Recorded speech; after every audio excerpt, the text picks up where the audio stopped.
To get to these lakes, go toward Copper Basin. That involves turning off of Trail Creek Road onto National Forest Highway 135 toward Copper Basin. Go for 13 miles. Turn on Copper Basin Loop Road. Drive a few miles, about 7.5 miles until you get to Broad Canyon. Take that road up toward the Broad Canyon Campground. Broad Canyon Campground has two trailheads, the Broad Canyon Trailhead and the Jarvis Trailhead. Take the Broad Canyon Trailhead by taking 506B at the very end of the campground toward the trailhead. This has a slope that's a little easier to manage hiking up than the Jarvis Trail. The Jarvis Trail is really steep. After a mile and a half, stay right. There are a few log hops here and there, but it really is not a bad trail in comparison with others in the central Idaho area. The trail itself takes you through several stream crossings, some nice meadows and woods, and up some fairly steep inclines. But the views, as always, are fabulous in central Idaho.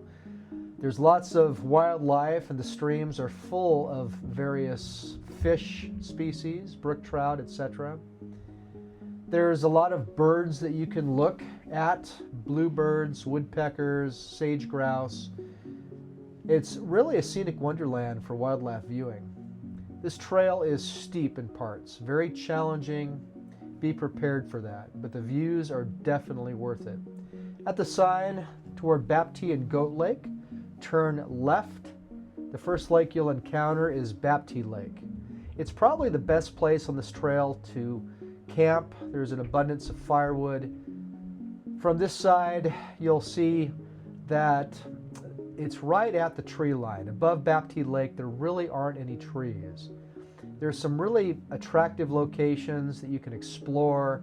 The outflow is interesting. There's a series of waterfalls as it heads down the hill. It's interesting to hike and do some bouldering and some rock climbing.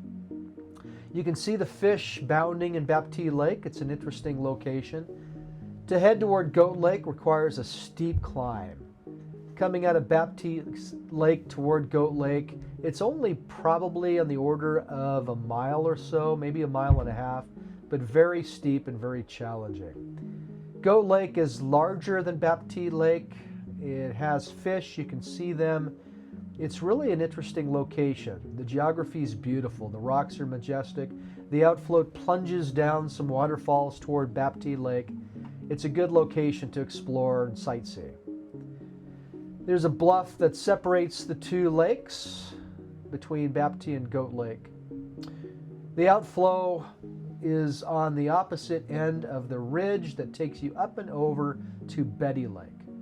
This particular view is from midway on that ridge, and as you progress up toward that ridge, you have stunning views on both sides of the ridge, on the Goat Lake side as well as the Betty Lake side. Betty Lake's very attractive, and there's an interesting little pond above Betty Lake.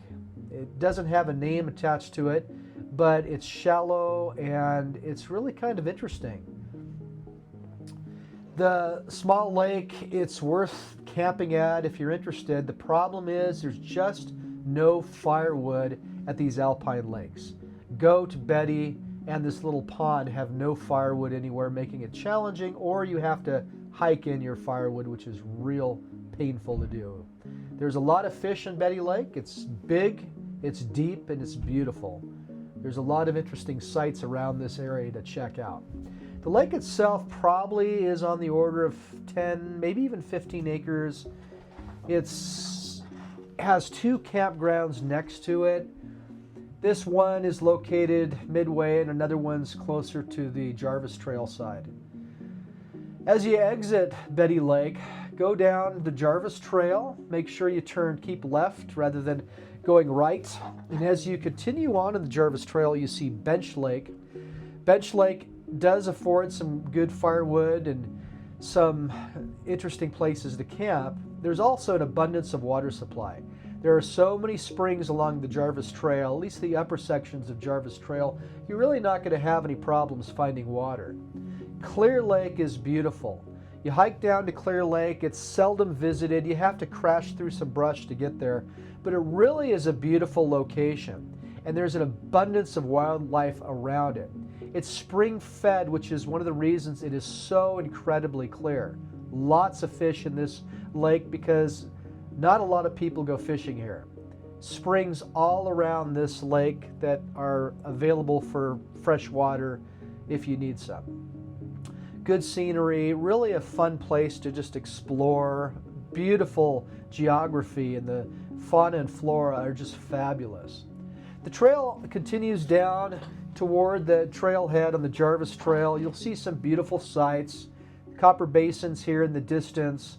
It really is an attractive trail, but the problem is it's painfully steep. Thanks for watching. I hope you have the chance to go up to these lakes. They're genuinely beautiful.